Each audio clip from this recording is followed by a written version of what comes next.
আবারও রক্তক্ষয়ী সংঘাত, আবারও হামলা পাল্টা হামলা। তবে এবার সব শক্তি নিয়ে রুখে দাঁড়ালো আফগানিস্তানের তালেবান সরকার। এখন আর পালানোর কোনো পথ নেই পাকিস্তানের। আফগানিস্তান জানিয়ে দিয়েছে, পাকিস্তান সীমান্তবর্তী লক্ষ্যবস্তুতে আঘাত হেনেছে তাদের বাহিনী। পাকিস্তানের দক্ষিণ পশ্চিমাঞ্চলীয় প্রদেশ বেলুচিস্তানে এই হামলার কারণে আহত হয়েছেন বেশ কয়েকজন। পাকিস্তান সামরিক বাহিনীর দাবি, সীমান্ত এলাকায় তালেবানের পাঠানো 4টি ড্রোন ভূপাতিত করেছে পাক বাহিনী। শুধু তাই নয়, ভবিষ্যতে যে কোনো ধরনের উস্কানির বিরুদ্ধে উপযুক্ত জবাবের হুঁশিয়ারি উচ্চারণ করেছে ইসলামাবাদ। রোববার হঠাৎ রক্তক্ষয়ী সংঘাতে জড়িয়ে পড়ে দুই পক্ষ। জাতিসংঘের তথ্যমতে আফগানিস্তানে পাকিস্তানের বিমান হামলায় অনেক বেসামরিক নাগরিকের মৃত্যুর পরই রুখে দাঁড়িয়েছে তালেবান। সামাজিক মাধ্যমে বিবৃতি দিয়ে হামলার তথ্য নিশ্চিত করেছে আফগান সংবাদ মাধ্যম টেলো নিউজ। বিবৃতিতে জানানো হয়েছে, এই হামলা ন্যায্য।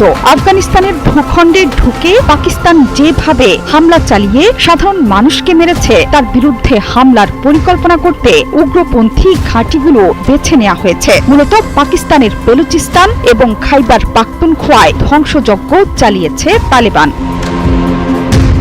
মাত্র কয়েক মাস ধরে কিছুটা শান্ত ছিল এই অঞ্চল, কিন্তু হঠাৎ করেই উত্তেজনা মাথা চাড়া দিয়ে উঠেছে। এর আগে কয়েক সপ্তাহ ধরে চলা সংঘর্ষের পর গেল বছরের অক্টোবরে যুদ্ধবিরতিতে সম্মত হয়েছিল দুই দেশ। পাকিস্তানের দীর্ঘদিনের অভিযোগ, আফগানিস্তান তাদের ভূখণ্ডে পাকিস্তান বিরোধী সন্ত্রাসীদের আশ্রয় এবং মদতদাতা। তবে এই অভিযোগ অস্বীকার করে আসছে তালেবান সরকার। তাদের অভিযোগ, বিনা উস্কানিতে হামলা চালিয়ে বেসামরিক নাগরিক হত্যা করছে ইসলামাবাদ। দুই দেশের কর্মকর্তাদের মতে, সাম্প্রতিক মাসগুলোতে এই অঞ্চলে থেমে থেমে চলা সংঘর্ষ এবং বিমান হামলায় কয়েক ডজন মানুষের প্রাণহানি হয়েছে।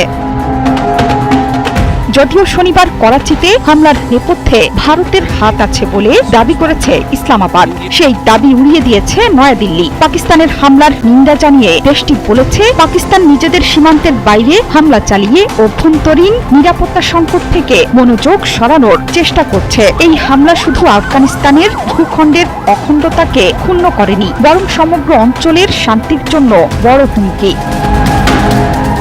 জোহরা চৌধুরী সেতু, ৭১।